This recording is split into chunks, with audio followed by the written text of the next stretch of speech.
खूप सारे लोक अक्कलकोटला येतात, स्वामींचे दर्शन घेतात, पण शिवपुरी बघतच नाहीत. म्हणूनच हा व्हिडिओ तुमच्यासाठी. पण हा व्हिडिओ पूर्ण बघा.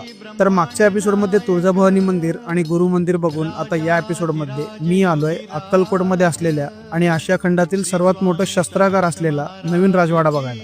इथे राजवाडा आणि मागच्या बाजूला एक भव्य म्युझियम आहे, ज्यामध्ये हजारो पुरातन शस्त्र आणि हत्यारे एकदम सुंदर पद्धतीने मांडण्यात आली आहे. अक्कलकोट बस स्टँड पासून वॉकिंग डिस्टन्सवर असलेल्या या म्युझियमला बघायला 15 रुपये तिकीट आहे, तर तुम्ही नक्की बघा.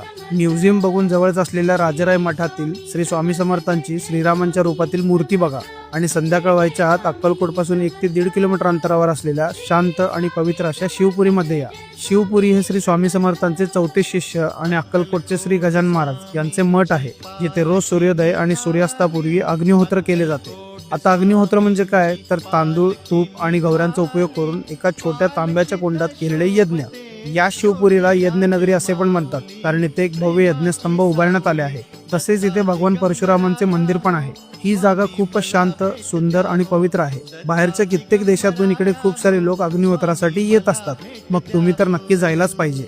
तुम्हाला जर अक्कलकोटचा 2 दिवसाचा डिटेल प्लॅन पाहिजे असेल तर खाली कमेंट करा श्री स्वामी समर्थ. म्हणजे त्या एपिसोडमध्ये अक्कलकोट गाणगापूर आणि अक्कलकोट तुळजापूर सोलापूर यांचा 2 दिवसाचा प्रॉपर प्लॅन सांगेल. त्यासाठी पटकन पेजला फॉलो करून ठेवा. श्री स्वामी समर्थ.